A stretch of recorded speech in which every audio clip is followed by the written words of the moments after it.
Bismillahirrahmanirrahim. Assalamualaikum warahmatullahi wabarakatuh.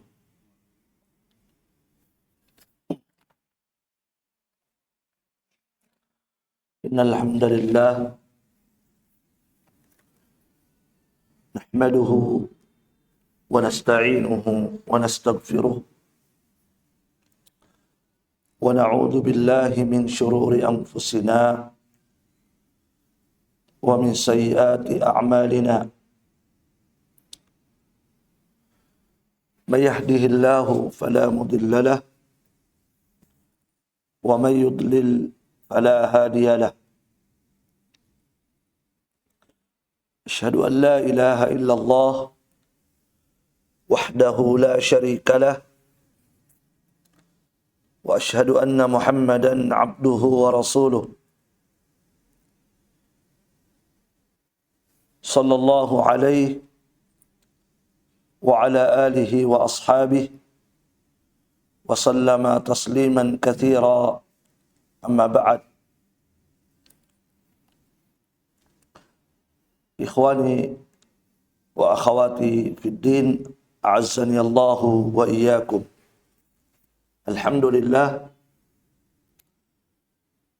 kita memuji Allah Subhanahu wa ta'ala pada siang hari ini.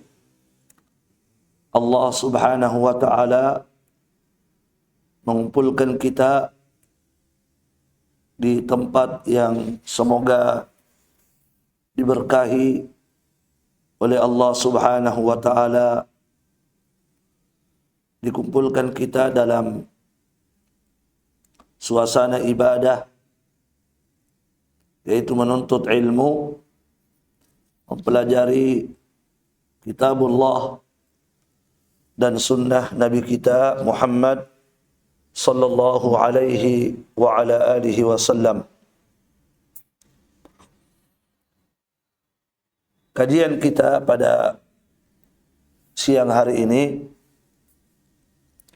insyaallah ta'ala mengkaji kitab Al-Usul Al-Thalatha karya Syekh Muhammad bin Abdul Wahhab rahimahullahu ta'ala. Baik, penulis kitab yaitu Syekh Muhammad bin Abdul Wahhab bin Sulaiman. Ini nama penulis kitab Al-Usul Al-Thalatha, Syekh Muhammad bin Abdul Wahhab bin Sulaiman. Kunyah beliau adalah Abul Hasan. Penulis rahimahullahu ta'ala dilahirkan di kota Uyainah pada tahun 1115 Hijriah. Ya.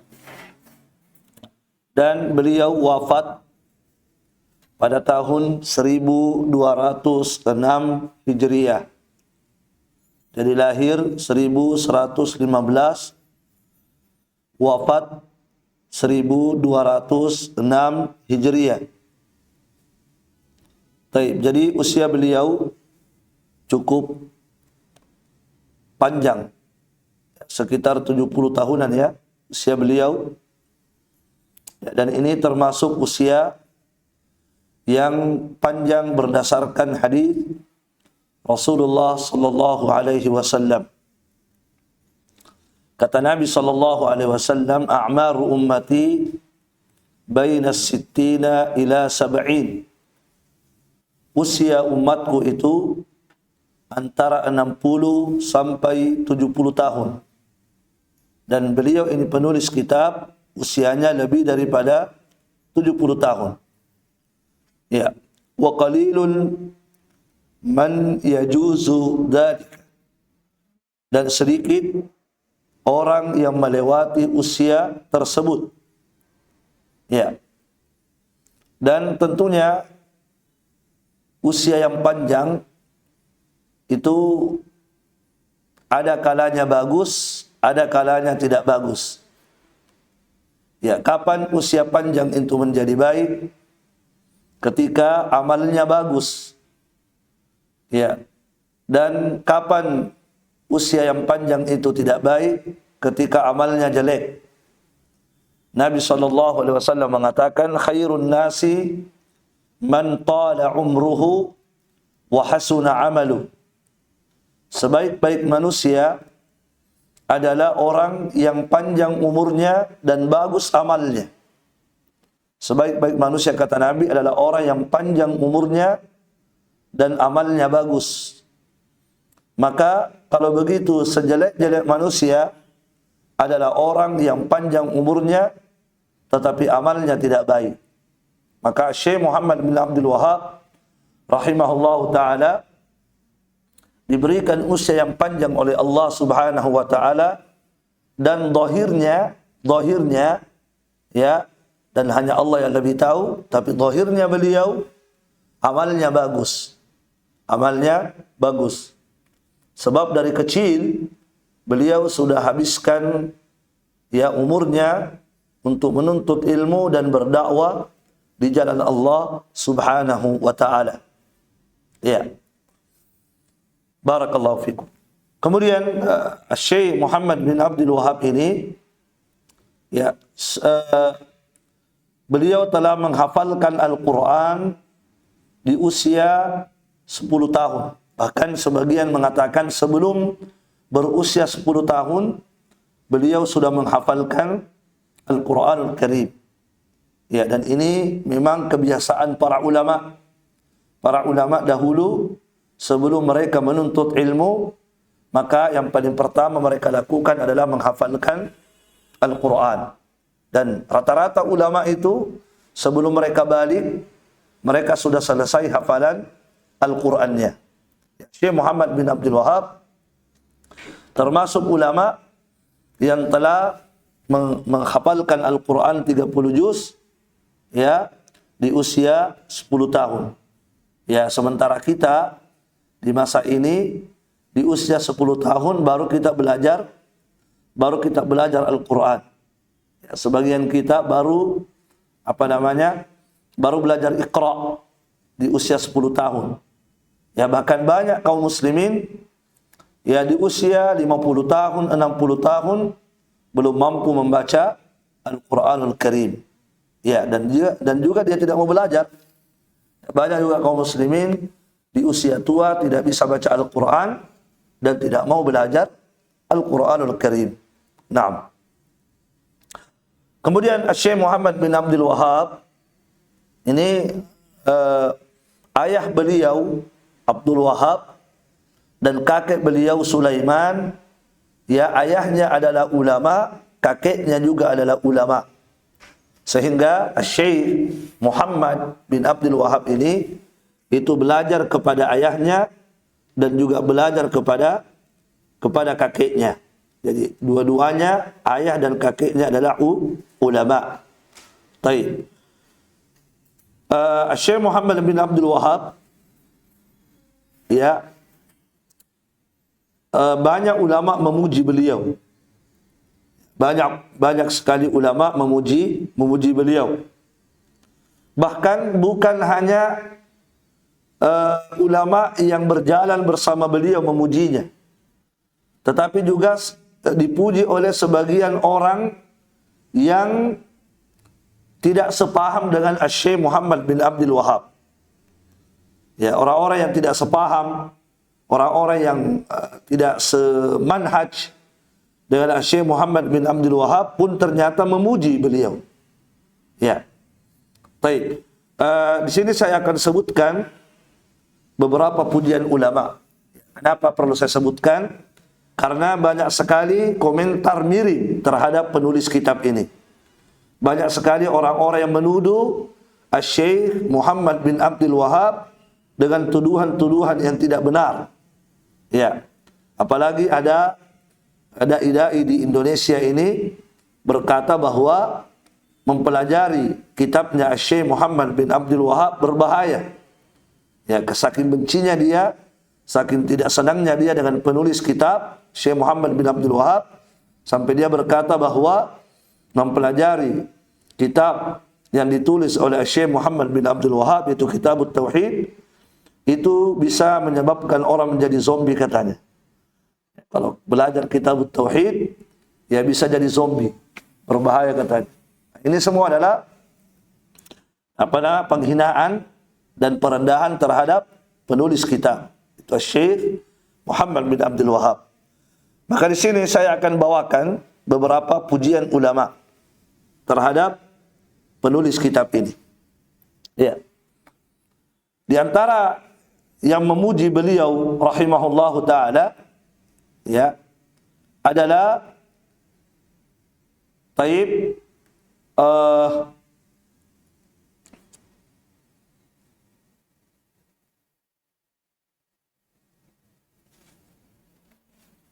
Dr. Wahbah Az-Zuhaili. Dr. Wahbah Az-Zuhaili. Ini ma'ruf ya. Syekh Dr. Profesor Dr. Wahbah Az-Zuhaili. Ya. Beliau mengatakan tentang Syekh Muhammad bin Abdul Wahab. Kata beliau, kana min ajra'i aswatil haqqi. Kana min ajra'i aswatil haqq wa akbari du'atil islah. Syekh Muhammad bin Abdul Wahab ini adalah termasuk orang yang paling berani menyuarakan kebenaran. Termasuk orang yang paling berani menyuarakan kebenaran. Ya. Dan Syekh Muhammad bin Abdul Wahab adalah termasuk dai. Ya.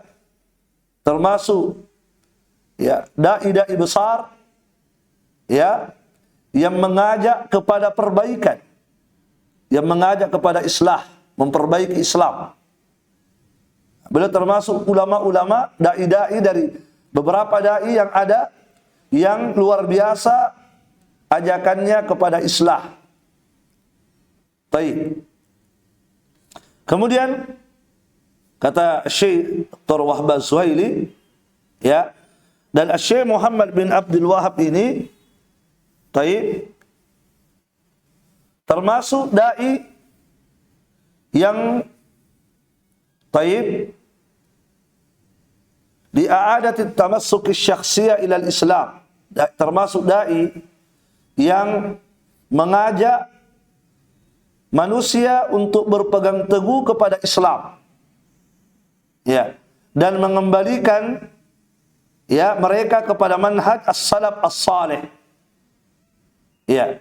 Jadi ini penilaian dari Syekh Wahbah Az-Zuhaili. Baik. Kemudian ada penilaian dari Al-Imam Asy-Syaukani, ya, harusnya sebelumnya. Al-Imam Asy-Syaukani rahimahullahu taala, beliau mengatakan Imamul Wara Allamatul Asri. Imamul Wara Allamatul Asri. Ya, kata beliau Syekh Muhammad bin Abdul Wahab ini adalah imamnya. Ya, imamnya Al-Wara. Ya, imamnya orang-orang imamnya orang-orang yang datang setelahnya. Jadi orang-orang yang datang setelahnya, maka yang menjadi imam bagi mereka adalah Syekh Muhammad bin Abdul Wahab, Allamatul Asri. Kata beliau, dan Syekh Muhammad bin Abdul Wahab adalah ulamanya di masa itu. Beliau adalah ulamanya, allamah, orang yang sangat berilmu pada masanya. Wa syaikhus syuyukhi, beliau adalah syekhnya seluruh syekh. Al-jaddu fardul fadaili, beliau adalah ulama yang tidak ada tandingannya dalam keutamaan. Tidak ada tandingannya dalam keutamaan. Ini penilaian dari Al-Imam Asy-Syaukani rahimahullahu taala. Beliau mengatakan bahwa Syekh Muhammad bin Abdul Wahab adalah imam orang-orang yang datang setelahnya, ya, ulama pada masanya syekhnya seluruh syekh, dan beliau adalah seorang ulama yang tiada tandingannya dalam keutamaan. Baik. Kemudian di antara yang memuji beliau dari orang-orang yang tidak sepaham dengan beliau, jadi ada orang-orang yang tidak sepaham dengan beliau. Bahkan orang ini menulis kitab membantah pemahaman Syekh Muhammad bin Abdul Wahab. Tetapi ternyata dia memujinya. Walaupun dia menulis kitab membantah Syekh Muhammad bin Abdul Wahab, tetapi orang ini ternyata memuji Syekh Muhammad bin Abdul Wahab. Siapa dia? Yaitu Alwi Al-Maliki. Apa kata Alwi Al-Maliki? Ya, jadi Alwi Al-Maliki ini punya kitab ya, Mafahim Yajibu an Tusahhah. Ya, kata dia punya kitab itu, ya, dia menulis kritikan-kritikan terhadap pemahaman Syekh Muhammad bin Abdul Wahab, walaupun kritikannya itu lemah, ya, walaupun kritikannya itu lemah. Tetapi Alwi Al-Maliki ini memuji Syekh Muhammad bin Abdul Wahab. Apa kata Alwi Al-Maliki? Dia mengatakan, wa huwa imamut tauhid wa ra'sul muwahhidin. Wa huwa imamut tauhid wa ra'sul muwahhidin. Inilah dia imamnya tauhid. Masya Allah. Sampai dia mengatakan, inilah dia, itu Syekh Muhammad bin Abdul Wahab ini adalah imamut tauhid, imamnya tauhid, wa ra'sul muwahhidin, dan tokohnya orang-orang yang bertauhid. Ya, dia imamnya tauhid dan dialah tokoh dari orang-orang yang bertauhid. Nah, ini apa namanya? Penilaian dari Alwi Al-Maliki. Banyak lagi ulama-ulama yang memuji beliau. Baik. Ya. Adapun yang mencela beliau, ya, bahkan ada yang mengatakan beliau itu sesat, ya, membawa pemahaman yang berbahaya, sampai tadi dikatakan kalau kita belajar kitabut tauhid akan menjadi zombie. Adapun orang-orang yang mencela Syekh Muhammad bin Abdul Wahab, merendahkan Syekh Muhammad bin Abdul Wahab, menuduh-nuduh beliau dengan tuduhan yang tidak berdasar, maka diingatkan oleh Al-Imam Syaukani. Al-Imam Syaukani seorang ulama besar yang semasa dengan Syekh Muhammad bin Abdul Wahab, yang hidup bersama Syekh Muhammad bin Abdul Wahab, walaupun beliau hidupnya di Yaman, di Son'a, ya, tetapi beliau mengingatkan orang-orang yang mencela Syekh Muhammad bin Abdul Wahab. Beliau ingatkan. Apa kata beliau? Beliau mengatakan dalam bait syairnya, "Afiq ya mu'ib asy-syekh, mada tu'ibuhu? Laqad 'ibta haqqan wartahalta bi batili." Ya. Afiq ya mu'ib asy-syekh, mada tu'ibuhu? Laqad 'ibta haqqan wartahalta bi batili. Kata beliau, wahai orang-orang yang mencela Syekh Muhammad bin Abdul Wahab, sadarlah kalian. Sadar kalian.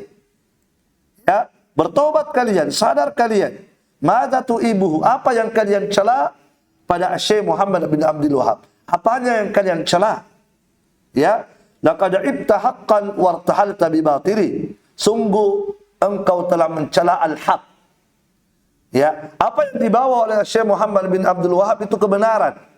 Maka kalau engkau mencela Syekh Muhammad bin Abdul Wahab, berarti engkau telah mencela al-haq, mencela kebenaran. Wartahalta bi batili, dan engkau telah pergi membawa kebatilan. Jadi orang-orang yang mencela Syekh Muhammad bin Abdul Wahab, kata beliau, orang-orang yang seperti ini hanyalah mencela kebenaran dan pergi membawa kebatilan. Nah. Baik. Afiqu innahu laysa da'iyan ila dini aba'illahu wa qabaili, da'a li kitabillahi was sunnati allati atana biha taha an-nabiy wa khairu qaili. Wahai kalian yang mencela Syekh Muhammad bin Abdul Wahab, diingatkan kembali beliau, sadarlah kalian. Sadarlah kalian. Sesungguhnya Syekh Muhammad bin Abdul Wahab itu tidak mengajak, tidak berdakwah mengajak kepada agama bapaknya, tidak pula berdakwah mengajak kepada kabilahnya. Ya, tetapi sesungguhnya beliau berdakwah hanyalah mengajak kepada kitabullah dan sunnah Rasulullah sallallahu alaihi wasallam, ya, di mana beliau adalah sebaik-baik, ya, di mana sunnah Nabi adalah sebaik-baik ucapan. Jadi beliau ingatkan lagi bahwa sadarlah kalian, sesungguhnya yang kalian cela itu tidak berdakwah kepada agama bapaknya, tidak mengajak kepada kabilahnya, tapi dia hanya mengajak kepada kitabullah, mengajak kepada sunnah Nabi sallallahu alaihi wasallam yang merupakan ucapan yang paling terbaik. Nah, jadi ini sekilas tentang penulis kitab Syekh Muhammad bin Abdul Wahhab rahimahullahu taala. Kemudian adapun kitab-kitabnya beliau Al-Usul Ats-Tsalatsa, ya, ini adalah kitab yang masya-Allah yang sangat agung sekali, ya, sangat agung sekali, ya, sangat berfaedah sekali, terutama bagi para pemula, ya, dalam pelajaran tauhid. Ya, dijelaskan oleh Syekh Shalih Al-Fauzan dalam muqaddimah beliau. Ya, kata beliau, wahia risalatun jalilatun mukhtasaratun muayyadatun bil adillati min kitabillahi wa sunnati rasulih sallallahu alaihi wasallam. Kata beliau, ya, kitab risalah Usulul Tsalatsa ini adalah risalah yang sangat agung sekali. Risalah yang risalah yang ringkas tetapi sangat agung sekali, ya. Kenapa? Karena ditopang dengan dalil-dalil, dikuatkan dengan dalil-dalil dari Al-Quran dan Sunnah Rasulullah sallallahu alaihi wa ala alihi wasallam. Baik. Ya, sekarang kita akan masuk membahas kitab Al-Usul Ats-Tsalatsa. Beliau berkata, Syekh Muhammad bin Abdul Wahhab berkata, ya, kemudian sebelum kita baca kitab Al-Usul Ats-Tsalatsa ini banyak disyarah oleh para ulama. Disyarah oleh banyak ulama. Ya. Di antara ulama yang mensyarah kitab ini adalah Al-Allamah Ibnu Qasim. Al-Allamah Ibnu Qasim rahimahullahu taala. Beliau termasuk ulama yang mensyarah kitab Al-Usul Ats-Tsalatsa. Kemudian juga disyarah oleh Syekh bin Baz. Ya, kemudian juga disyarah oleh Syekh Ibn Utsaimin. Kemudian juga disyarah oleh Al-Allamah Syekh Al-Fauzan hafizahullahu taala. Ya, banyak ulama yang mensyarah kitab ini. Ya. Dan insyaallah taala di saat kita menjelaskan kitab Al-Usul Ats-Tsalatsa ini, kita akan mengambil dari beberapa syarah ulama. Jadi kita mengambil syarah dari beberapa syarah ulama, ya. Tidak terfokus pada satu syarah saja, tapi kita mengambil dari beberapa syarah ulama. Namun yang lebih banyak nanti kita pakai syarahnya adalah syarahnya Syekh Shalih Al-Fauzan. Kita akan lebih banyak merujuk kepada kitab syarahnya Syekh Shalih Al-Fauzan hafizahullahu taala. Baik. Nah, baik, kita mulai. Qala Syekh Muhammad bin Abdul Wahhab rahimahullahu taala, bismillahirrahmanirrahim. Bismillahirrahmanirrahim. Ya. Seperti biasa, para ulama ketika mereka menulis kitab, maka mereka biasanya mengawali kitabnya dengan basmalah. Mereka biasanya mengawali kitabnya dengan basmalah. Ya. Sebagaimana yang dilakukan oleh Syekh Muhammad bin Abdul Wahhab pada semua kitab-kitab beliau. Kitab Tauhid, kitab Qawaidul Arba, kitab Al-Usul Ats-Tsalatsa, beliau mengawalinya dengan basmalah. Kenapa diawali dengan basmalah? Ya, kenapa penulis di sini mengawali dengan basmalah? Ya, Syekh Shalih Al-Fauzan menjelaskan di syarahnya, kata beliau, ibtada'a rahimahullah hadhihi risalata bil basmalah. Penulis rahimahullahu taala mengawali risalah ini dengan basmalah. Kenapa demikian? Iktidaan bi kitabillahi azza wa jalla, dalam rangka mencontoh kitabullah. Jadi beliau mengawali dengan basmalah. Kenapa? Iktidaan bi kitabillahi azza wa jalla, dalam rangka mencontoh, mengikuti kitabullah Al-Quran. Fa inna awwala ma yaqa'u alaihi basaruka fil mushaf. Karena ya, yang paling pertama yang engkau lihat pada Al-Quran itu adalah basmalah. Yang paling pertama yang engkau lihat pada mushaf Al-Quran itu adalah basmalah. Wa qabla kulli suratin minhu bismillahirrahmanirrahim. Jadi sebelum setiap surah, ya di awal, sebelum setiap surah itu diawali dengan bismillahirrahmanirrahim. Jadi itu alasan yang pertama kenapa penulis mengawali tulisannya dengan basmalah dalam rangka mengikuti kitabullah. Karena setiap surah dalam Al-Quran itu selalu diawali dengan basmalah. Ya, selalu diawali dengan basmalah. Kecuali surah At-Taubah, ya. Kecuali surah At-Taubah tidak ada diawali dengan basmalah. Baik. Adapun surah-surah yang lain maka semuanya diawali dengan basmalah. Baik. Kemudian kata beliau, wa kadzalika, demikian pula ya, beliau mengawali tulisannya dengan basmalah. Demikian pula beliau mengawali tulisannya dengan basmalah itu iktidaan, ya, dalam rangka mengikuti Nabi sallallahu alaihi wasallam. Jadi pertama mengikuti Al-Quran, yang kedua mengikuti Nabi Muhammad sallallahu alaihi wasallam. Kenapa?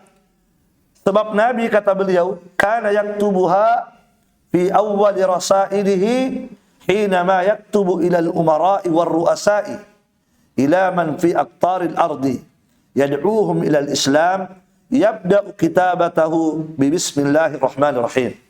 Ya, karena Nabi itu kebiasaan beliau, ya, pada awal surat yang beliau tulis, ya, ketika beliau menulis surat kepada para raja-raja, para pembesar-pembesar yang ada di pelosok-pelosok dunia, maka beliau punya kebiasaan mengawali suratnya itu dengan apa? Dengan basmalah. Nabi ketika menulis surat kepada raja-raja, kepada pembesar-pembesar di berbagai penjuru-penjuru dunia, maka beliau biasanya seringnya mengawali tulisannya dengan basmalah, mengawali suratnya dengan basmalah. Ya, misalnya, contohnya misalnya dalam Sahih Al-Bukhari, ketika Nabi mengirim surat kepada Raja Heraklius, ya, ketika Nabi mengirim surat kepada Raja Heraklius di Romawi, ya, Nabi ketika menulis surat kepada Raja Heraklius, maka yang paling pertama yang Nabi sebutkan di suratnya itu basmalah. Ya, itu bisa kita lihat di Sahih Al-Bukhari. Ya, di situ disebutkan Bismillahirrahmanirrahim. Bismillah dulu pertama. Setelah itu Nabi tulis min Muhammad. Min Muhammad. Dari Muhammad. Abdillahi wa rasuli, hamba Allah dan Rasulnya. Ila Hiraqal adhimir Rum. Ditujukan kepada Hiraqal, penguasa Romawi. Nah, begitu suratnya Nabi, ya. Jadi pertama apa tadi? Bismillahirrahmanirrahim. Setelah itu Nabi tulis min Muhammad Abdillahi wa rasuli, dari Muhammad hamba Allah dan Rasulnya, ila Hiraqal, ditujukan kepada Hiraqal adhimir Rum, penguasa Romawi. Ya. Setelah itu Nabi menyebutkan isi suratnya. Apa isi suratnya? Isi suratnya adalah salamun ala man ittaba'al huda. Salamun ala man ittaba'al huda. Keselamatan bagi siapa saja yang mengikuti petunjuk. Ya, maksudnya beliau mengajak Raja Heraklius masuk Islam, agama beliau, dan mengatakan keselamatan akan didapatkan bagi siapa saja yang mengikuti petunjuk, yaitu masuk ke dalam Islam. Ya, dan seterusnya ya. Walhasil di suratnya Nabi paling pertama Nabi tulis adalah basmalah. Baik. Maka Syekh Muhammad bin Abdul Wahhab rahimahullahu taala mengawali tulisannya dengan basmalah itu dalam rangka mencontoh Nabi kita Muhammad sallallahu alaihi wa ala alihi wasallam. Baik. Nah,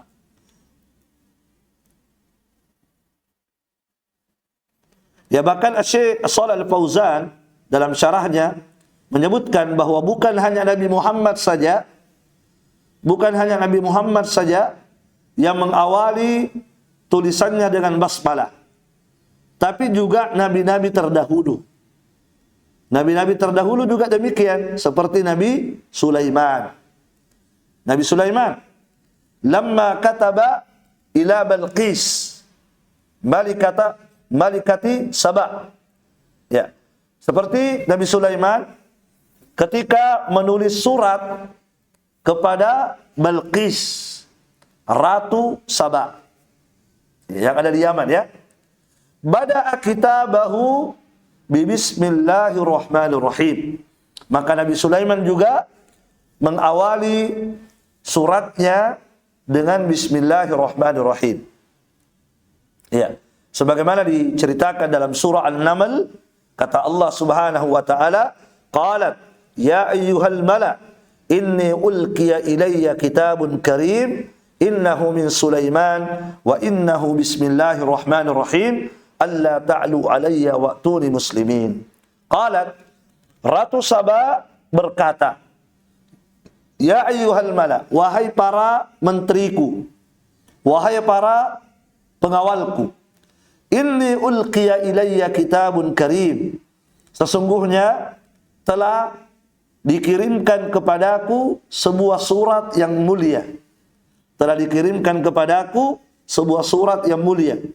Innahu min Sulaiman, sesungguhnya surat itu berasal dari Sulaiman, wa innahu bismillahirrahmanirrahim, dan surat itu diawali dengan bismillahirrahmanirrahim.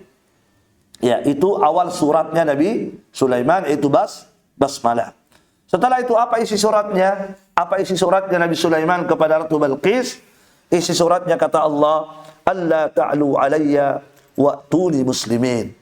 Janganlah kalian sombong kepadaku, jangan kalian sombong kepadaku, datanglah kalian kepadaku dalam keadaan berserah diri. Naam. Ya. Jadi kita simpulkan, ya, kenapa Syekh Muhammad bin Abdul Wahhab mengawali tulisannya dengan basmalah dan ulama-ulama yang lain. Pertama tadi mencontoh Al-Quran, karena setiap surah dalam Al-Quran diawali dengan basmalah kecuali surah At-Taubah. Yang kedua, mencontoh Nabi Muhammad sallallahu alaihi wasallam. Kenapa? Nabi setiap kali menulis surat, maka beliau pasti mengawali suratnya dengan basmalah. Ya, dan demikian pula mencontoh nabi-nabi terdahulu. Ya, seperti Nabi Sulaiman ketika menulis surat kepada Ratu Balqis. Baik. Kemudian Syekh Shalih Al-Fauzan mengatakan, wa ala hada falladina la yabda'una mu'allafatihim wa rasailahum bi bismillahirrahmanirrahim haula'i tarakus sunnatan nabawiyah. Ya. Berdasarkan ini, maka orang yang tidak mengawali tulisan-tulisannya dan surat-suratnya dengan basmalah, maka mereka ini telah meninggalkan sunnah Nabi. Boleh ingatkan kepada kita, ya. Ya, orang-orang yang tidak mengawali tulisannya dan surat-suratnya dengan basmalah, maka mereka ini telah meninggalkan sunnah nabawiyah. Mereka telah meninggalkan sunnah Nabinya Muhammad sallallahu alaihi wasallam. Wal iktida'a bi kitabillah, dan mereka ini telah meninggalkan ya mencontoh Al-Qur'anul Karim. Mencontoh Al-Qur'an Al-Karim. Jadi kalau ada orang menulis surat, menulis tulisan baru tidak ada basmalahnya, apakah dia berdosa? Tidak berdosa, karena hukumnya hanya sunnah. Tetapi dia telah apa? Dia telah meninggalkan sunnah Nabi, dan dia telah meninggalkan mencontoh Al-Qur'anul Karim. Nah, wa rubbama bisababi dzalika anna kutubahum hadhihi wa rasailahum laisa fiha barakah. Dan boleh jadi, ya, boleh jadi kata beliau, ya, disebabkan karena dia tidak menulis basmalah pada, ya, pada tulisan-tulisannya, ya, pada surat-suratnya, maka boleh jadi tidak ada keberkahan pada tulisannya. Boleh jadi tidak ada keberkahan pada tulisannya. Ya. Walaysa fiha faidah, dan boleh jadi tidak ada faedah pada tulisan yang dia tulis. Kenapa tidak ada keberkahan dan tidak ada faedahnya? Karena dia tidak mengawalinya dengan basmalah. Ya, sebab di antara hikmah kenapa kita mengawali dengan basmalah itu dalam rangka tabarruk, dalam rangka mencari keberkahan dari Allah Subhanahu wa taala dengan memulai aktivitas kita dengan basmalah ini.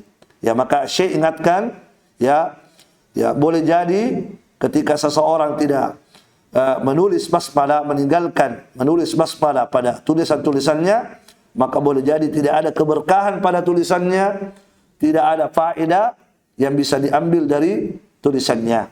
Baik. Jelas ya? Nah. Ya, sebab barakallahu fikum, basmalah itu berkah, ya. Ketika kita membaca basmalah itu berkahnya luar biasa.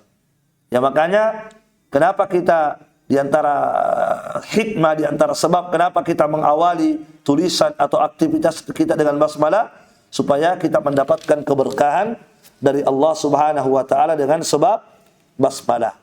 Ya, karena basmalah itu, ya, merupakan sebab-sebab keberkahan. Banyak sekali keberkahan yang bisa kita dapatkan dengan sebab basmalah ini. Ya. Baik.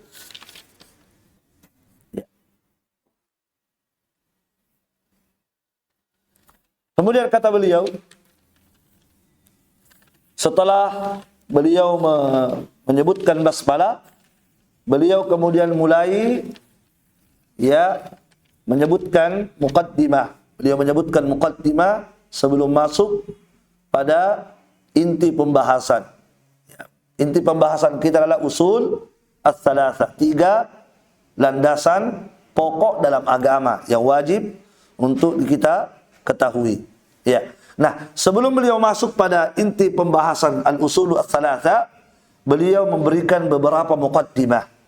Beliau memberikan beberapa muqaddimah. Muqaddimah yang pertama, kata beliau, ini muqaddimah pertama, kata beliau, i'lam rahimakallah. I'lam rahimakallah. Annahu yajibu alaina ta'allumu arba'i masail. Kata beliau, i'lam rahimakallah. Ketahuilah. I'lam, ketahuilah. Semoga Allah Subhanahu wa taala merahmatimu. Ketahuilah, semoga Allah Subhanahu wa taala merahmatimu. Baik. Ya.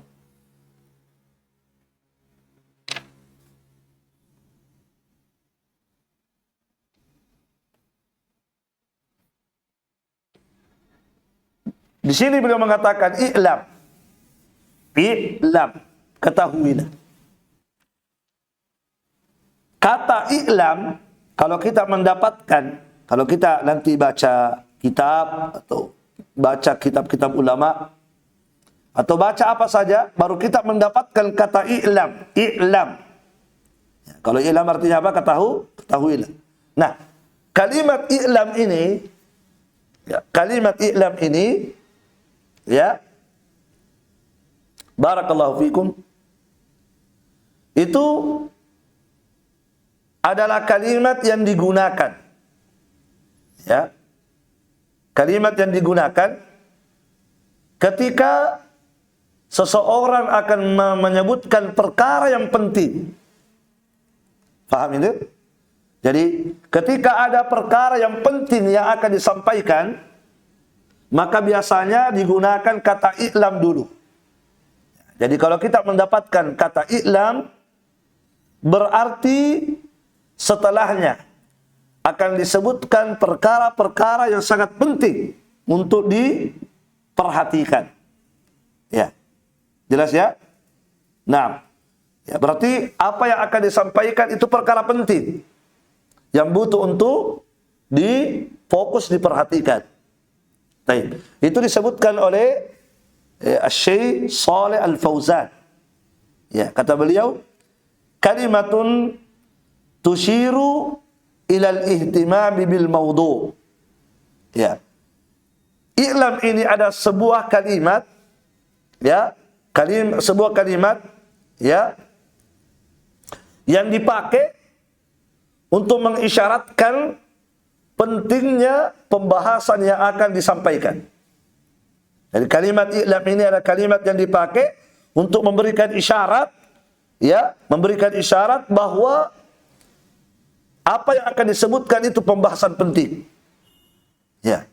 Fa idza qala i'lam, maka jika ada seseorang mengatakan i'lam, fa ma'nahu, maka maknanya annal amra alladhi sayulqihi 'alaika amrun muhim.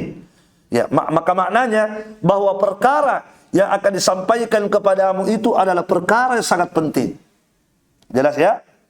Nah, fa hadhil kalimah tadullu ala ahammiyatil mawdu' allati yabda'u biha fihi. Maka kalimat i'lam ini menunjukkan pentingnya pembahasan, pentingnya perkara yang akan disampaikan. Jadi begitu ya.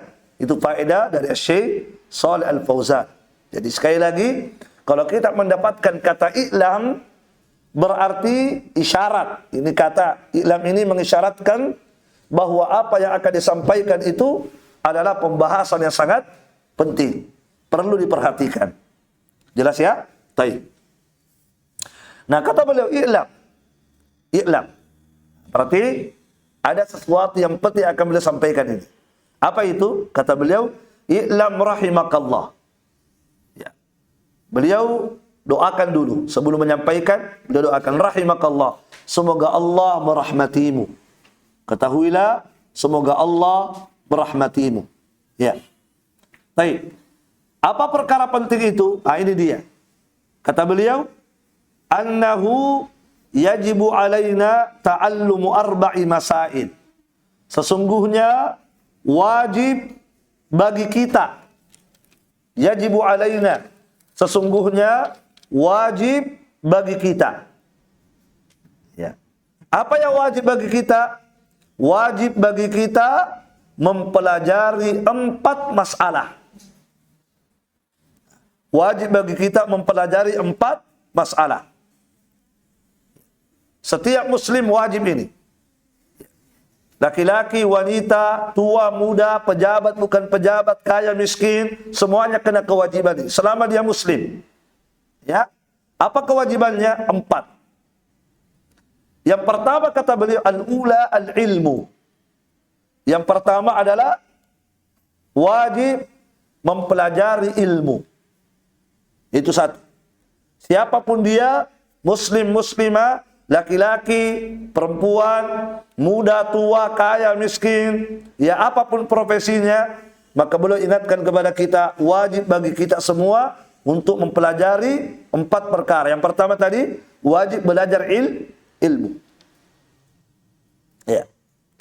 Yang kedua, as-saniyah al-amalu bi. Kewajiban kita yang kedua adalah mengamalkan ilmu. Setelah kita mendapatkan ilmu, kewajiban kita yang kedua adalah mengamalkan ilmu yang telah kita dapatkan.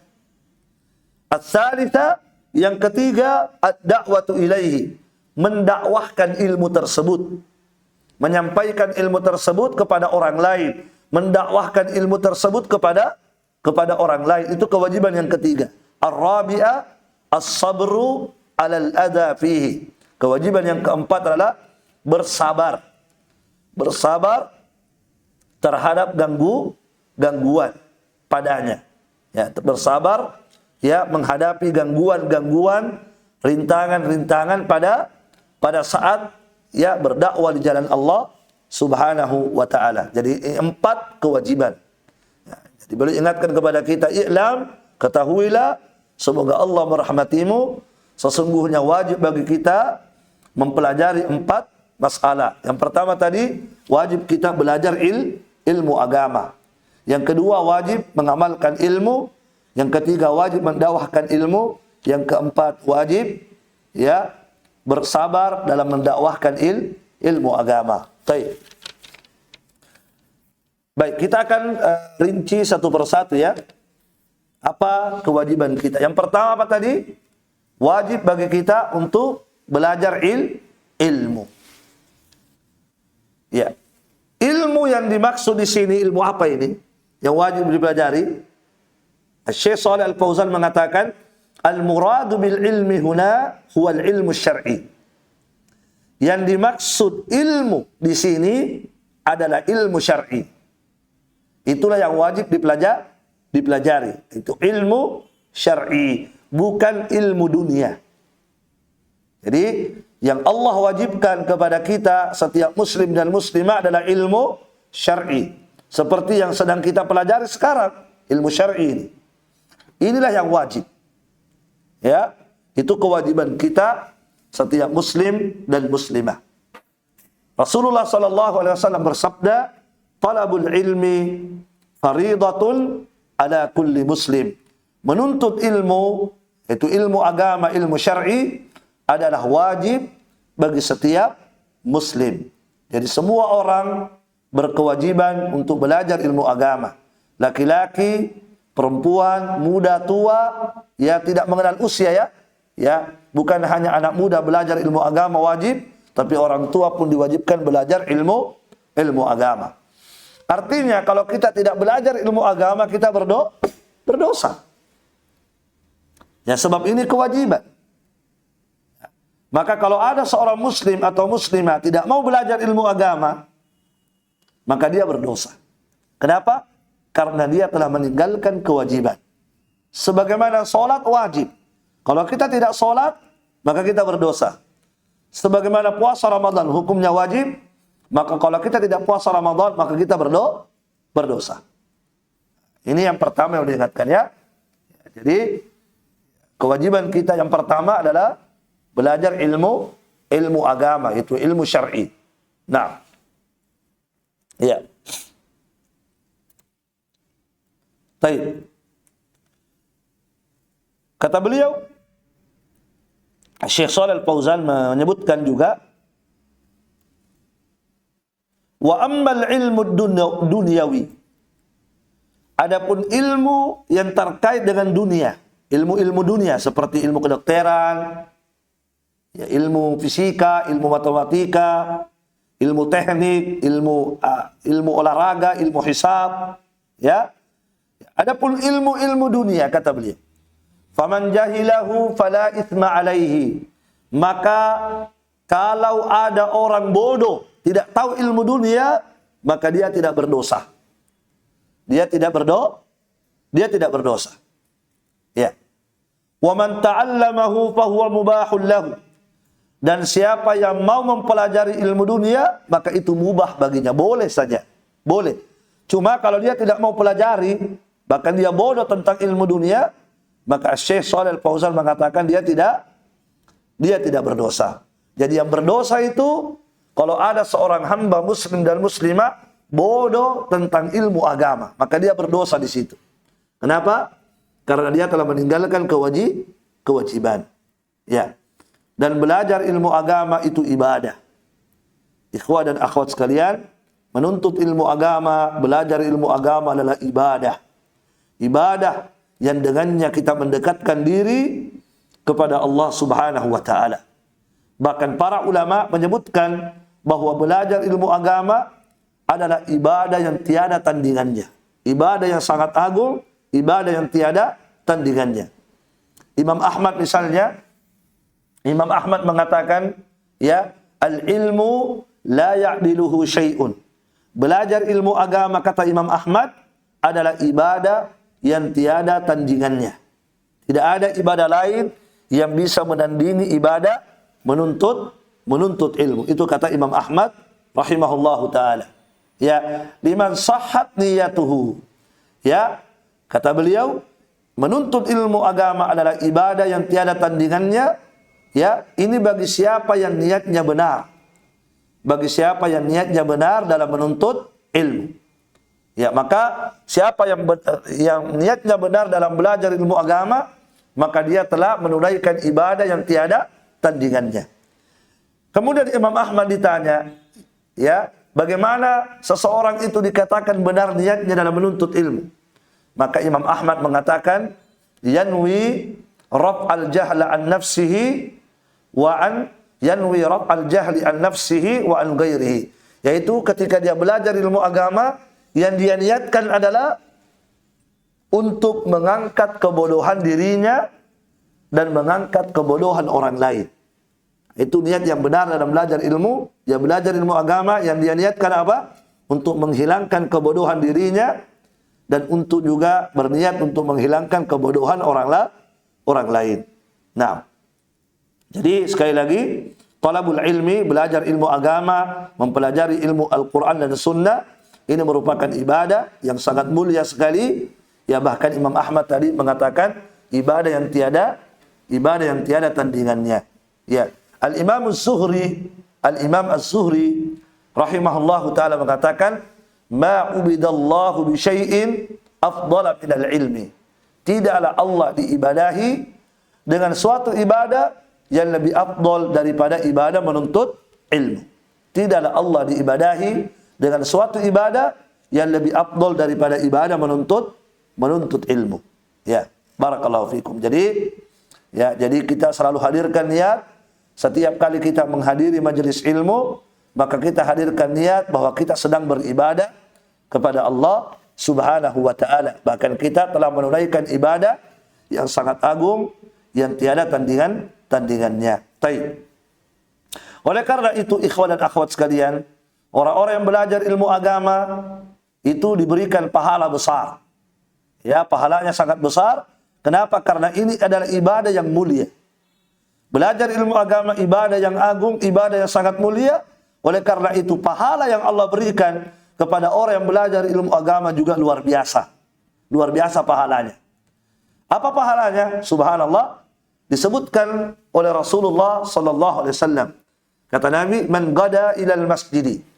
Barang siapa yang berangkat ke masjid, la yuridu illa liyata'allama khaira. Tidak ada tujuannya dia pergi ke masjid kecuali untuk belajar kebaikan. Untuk belajar kebaikan maksudnya belajar ilmu agama. Aw liyu'allimahu, atau dia yang ingin mengajarkan ilmu agama. Nah, subhanallah, apa kata Nabi? Siapa yang berangkat ke masjid, dia berangkat ke masjid tidak ada niatnya, tidak ada tujuannya kecuali ingin belajar ilmu agama, atau dia yang ingin mengajarkan ilmu agama, maka Allah akan berikan pahala besar kepadanya. Apa pahalanya? Nabi mengatakan, kana lahu ka ajri hajjin tamman hajjatuhu. Maka dia mendapatkan pahala seperti pahala ibadah haji. Dia mendapatkan pahala seperti pahala ibadah haji, dan ibadah hajinya sempurna. Subhanallah, besarnya itu pahala ya. Ternyata besarnya pahala ketika kita mendatangi majelis ilmu dalam rangka belajar ilmu agama. Tidak ada niat kita kecuali ilmu agama yang mau kita pelajari, atau kita yang ingin mengajarkan ilmu agama, maka Allah memberikan ganjaran kepada kita dengan pahala yang luar biasa tadi, kata Nabi, seperti pahala ibadah haji. Masya Allah. Taib. Kemudian juga disebutkan oleh Rasulullah sallallahu alaihi wasallam bagaimana balasan yang Allah berikan kepada mereka yang datang untuk belajar ilmu agama. Apa kata Nabi sallallahu alaihi wasallam? Man jaa masjidi hada. Siapa yang datang ke masjidku ini, lam ya'tihi illa li khairin yata'allamuhu aw yu'allimuhu. Dia tidak datang kepada masjidku ini kecuali ya kebaikan yang ingin dia pelajari atau kebaikan yang ingin dia ajarkan. ya, maka siapa yang datang ke masjidku ini dengan niat tadi, kebaikan yang ingin dia pelajari, atau dia yang ingin mengajarkan kebaikan, maka kata Nabi, fahuwa bimanzilatil mujahid fi sabilillah. Maka dia kedudukannya seperti kedudukan orang yang berjihad di jalan Allah Subhanahu wa taala. Jadi orang yang belajar ilmu agama itu kedudukannya sama dengan orang yang berjihad fi sabilillah. Sama dengan orang yang berjihad fi sabilillah. Ya, Masya Allah. Dan tentunya kita tahu bagaimana besarnya pahala orang yang berjihad fi sabilillah. Ya. Berkata Abu Darda, berkata sahabat yang mulia Abu Darda, man ra'al guduwa war rawaha ila al-ilmi laysa bi jihadin faqad naqasa aqluhu wa ra'yuhu. Siapa yang memandang pergi dan pulang dari menuntut ilmu agama bukan jihad, siapa yang mengatakan, ya, siapa yang memandang, siapa yang punya pandangan pergi dan pulang dari belajar ilmu agama bukan jihad, maka orang ini ya akalnya lemah, ya, akalnya kurang dan pandangannya lemah. Pandangannya lemah. Baik. Jadi Masya Allah, ya, besarnya pahala keutamaan yang kita dapat kalau kita datang belajar ilmu agama tadi, kita mendapatkan pahala seperti pahala ibadah haji, dan ibadah hajinya sempurna. Yang kedua tadi, Nabi posisikan orang yang belajar ilmu agama sama seperti orang yang berjihad fi sabilillah. Kemudian juga di antara faedahnya, di antara keutamaan, kalau kita belajar ilmu agama, disebutkan dalam hadis yang sering kita dengarkan, man salaka tariqan yaltamisu fihi ilma sahhalallahu lahu bihi tariqan ilal jannah. Barang siapa yang melakukan suatu perjalanan, meninggalkan rumahnya, keluar dari rumahnya menuju ke sebuah tempat, melakukan perjalanan, ya, apa yang dia inginkan dengan perjalanannya, ya, yaltamisu fihi ilma, untuk belajar ilmu agama, maka sahhalallahu lahu bihi tariqan ilal jannah, maka Allah akan mudahkan untuknya jalannya menuju surga. Jadi orang yang belajar ilmu agama itu orang-orang yang dimudahkan oleh Allah jalan menuju surga Allah Subhanahu wa ta'ala. Nah, ini mungkin bisa kita jelaskan dulu terkait dengan kewajiban kita yang pertama, yaitu menuntut ilmu, yaitu, dan ilmu yang dimaksud di sini kata Syekh Shalih Al-Fauzan adalah al-ilmu syar'i, al-ilmu syar'i, bukan ilmu dunia. Adapun ilmu dunia boleh saja dipelajari, kata beliau, mubah, boleh saja dipelajari selama tidak mengandung pelanggaran agama, ya. Ya, selama tidak ada pelanggaran agama pada ilmu dunia tersebut, mubah, boleh saja dipelajari, boleh dipelajari, tapi tidak wajib. Seandainya ada seseorang tidak belajar ilmu dunia, bahkan bodoh, tidak mengerti sedikit pun tentang ilmu dunia, maka dia tidak berdosa. Dia tidak berdosa. Tetapi kalau ada orang hebat ilmu dunianya, ya, semua ilmu dunia dia kuasai, bahasa Inggris jago, ya, ilmu matematika hebat, ilmu teknik hebat, semua ilmu dunianya luar biasa, tapi jahil tentang ilmu agama, maka dia berdosa. Berdosa. Dan tidak ada kemuliaan pada seseorang ketika dia bodoh tentang ilmu agama. Tidak ada kemuliaan baginya ketika dia bodoh tentang ilmu agama. Wallahu a'lam bissawab. Insyaallah taala di pertemuan berikutnya kita akan bahas kewajiban yang kedua, yaitu al-amalu bi, mengamalkan ilmu. Wallahu a'lam. Ya, kita cukupkan sampai di sini. Subhanakallahumma wa bihamdik, asyhadu an la ilaha illa anta, astaghfiruka wa atubu ilaik. Wassalamualaikum warahmatullahi wabarakatuh.